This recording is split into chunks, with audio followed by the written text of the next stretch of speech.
Hello मेरे प्यारे दोस्तों, आप सभी को मेरे यूट्यूब चैनल कहानी का खजाना में स्वागत करती हूँ। आई होप आप सभी लोग खुश होंगे, स्वस्थ होंगे। चलिए दोस्तों, आज आप सबको मैं एक नई कहानी सुनाती हूँ। दोस्तों, यह कहानी मेरे पापा के एक दोस्त हैं, उनकी बेटी की है। वह मुझसे कुछ ही महीने ही छोटी है। दोस्तों, मेरा नाम रजत है, मैं भोपाल शहर में रहता हूँ। हमारे परिवार में मेरे अलावा मेरे पापा, मम्मी और दो छोटे भाई बहन भी रहते हैं। मेरे पापा के दोस्त यानी कि गजेंद्र अंकल और शोभना आंटी की फैमिली में उनकी बड़ी लड़की दिव्या, मेघा और छोटा भाई यश है। वो लोग हमारे पड़ोस में ही रहते हैं और हर रोज ही हम लोगों का उनके घर आना जाना लगा ही रहता था। मेघा अभी बीए की पढ़ाई कर रही थी। मैं मेघा के बारे में बता दूं, वह बड़ी ही खूबसूरत है। हम दोनों में दोस्ती बहुत ही अच्छी है।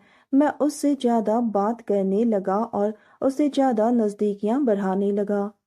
दोस्तों, थोड़ा सा समय निकालकर इस कहानी को अंत तक जरूर सुने। दोस्तों, आप लोग चैनल को सब्सक्राइब करना भूल जाते हैं। दोस्तों, आप सबसे रिक्वेस्ट है कि चैनल को एक सब्सक्राइब करें और वीडियो को एक लाइक करें।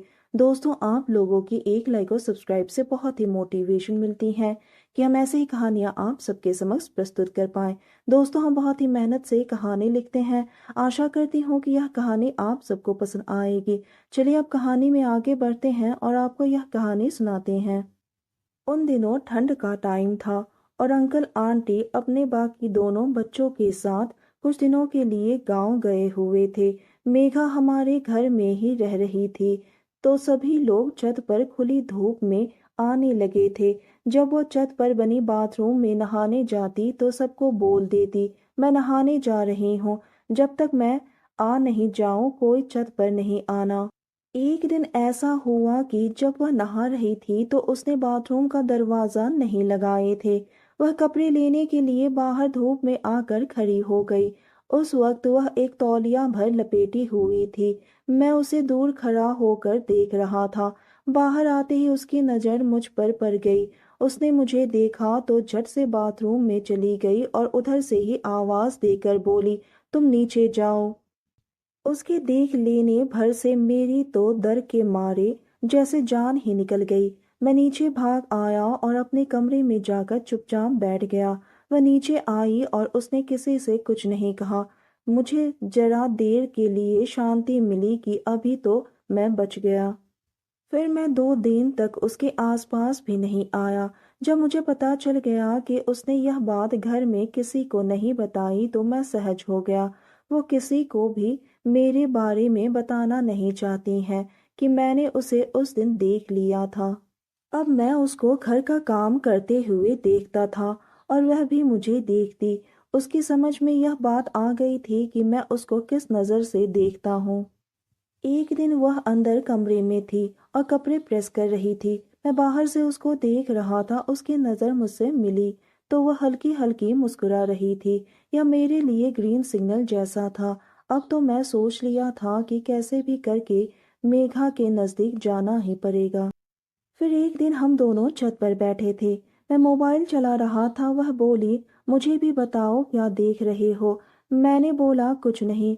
फिर मैंने उससे पूछा, वैसे तुझे क्या देखना है। वह बोली, कुछ अच्छा सा दिखाओ। मैं अपनी तरफ से कुछ भी रिस्क नहीं लेना चाहता था। तो मैंने पूछा, अब मुझे क्या मालूम कि तुझे क्या अच्छा लगता है। तो खुद ही बता कि तुझे क्या अच्छा देखना है। उसने कहा, ओके, मैं बाद में बताऊंगी।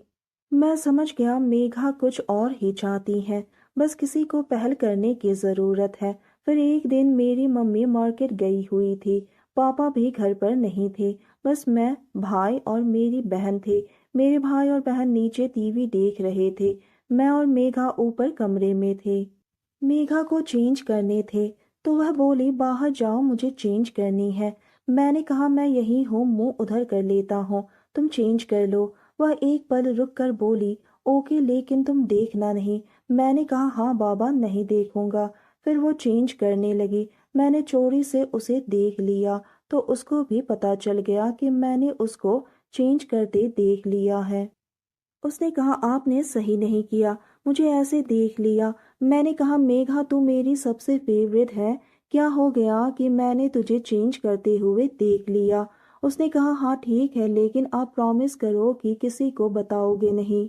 मैंने कहा नहीं पगली, मैं किसी को कुछ भी नहीं बताऊंगा, तू टेंशन मत ले। इतना सुनकर वह मेरे गले से लग गई। मैंने भी उसको कसकर पकड़ लिया और गालों पर किस कर लिया। मेरा तो दिल जोर जोर से धड़कने लगा। ये अचानक से क्या हो गया मेरे साथ। मैंने उसे बोल दिया कि मेघा, मैं तुमसे बहुत प्यार करता हूँ। उसने बोला हाँ, मैं भी आपसे बहुत प्यार करती हूँ, लेकिन किसी को कुछ पता चल गया तो हालत खराब कर देंगे। मैंने कहा बताएगा कौन, तुम? वह बोली नहीं। तो मैंने बोला मैं तो नहीं बताऊंगा। इतने में नीचे किसी के आने की आवाज सुनाई दी। हम दोनों अलग हो गए। फिर जब भी मौका मिलता है मैं उसको निहार लेता हूँ। उससे ज्यादा मौका नहीं मिल पा रहा था। ऐसे 2 महीने गुजर गए। फिर मैंने मेघा से कहा घर पर सब लोग रहते हैं, मुझे तुमसे प्यार करना है, कहीं बाहर चले। वह बोली कहा। मैंने कहा तुम कल ट्यूशन मत जाना, ट्यूशन के बहाने तुमको मैं लेने आ जाऊंगा। उसने कहा ओके ठीक है। वो भी बहुत खुश हो गई। अगले दिन मैं सुबह 8 बजे उसे लेने चला गया, क्योंकि उसकी ट्यूशन 8 से 11 बजे तक की होती थी। हमारे पास 3 घंटे थे। मैंने उसे बाइक पर बिठाया और उसको लेकर बाहर घूमने चला गया। वह डर रही थी कि कहीं कोई प्रॉब्लम ना हो जाए। मैंने उसको समझाया तो वो मान गई। मैं उसको लेकर पार्क में पहुंचा। पार्क में पहुंचते ही हम दोनों ने बातें करना शुरू कर दिया। ये हम दोनों की लाइफ की पहली डेट थी। इससे पहले ना उसने कभी और ना ही मैं कभी डेट पर गया था। हम दोनों बैठे हुए थे। मैं उसके हाथों को सहलाते हुए प्यार भरी बातें कर रहा था। वो मेरे गले लग गई और प्यार भरी नजरों से देखने लगी। वह थोड़ा सा डरी सहमी थी। मैंने प्यार से कहा तू टेंशन मत ले। उसने कहा मैं पहले कभी भी डेट पर नहीं आई। अगर घर वालों को पता चल गया तो हम दोनों की बैंड बजेगी। मैंने कहा तो क्या हुआ, कभी ना कभी तो हम दोनों के घर वालों को हमारे इस कांड के बारे में पता तो चल ही जाएगा। तब की तब देखेंगे। लेकिन क्या हम उन लोगों की डर की वजह से अपने रिश्ते को आगे बढ़ाने की भी कोशिश ना करें? यह तो गलत होगा। मैंने कहा आज ही शुभ मुहूर्त है इस रिश्ते को आगे बढ़ाने की। वह मेरी बात से संतुष्ट हो गई और उसने मन पक्का कर लिया कि आज ही वह अपना कीमती समय मेरे साथ बिताएगी। हम दोनों ने अपना प्यार भरा खूबसूरत पल एक साथ बिताया। उसके चेहरे को देखकर साफ साफ पता चल रहा था कि वह बहुत ही खुश है।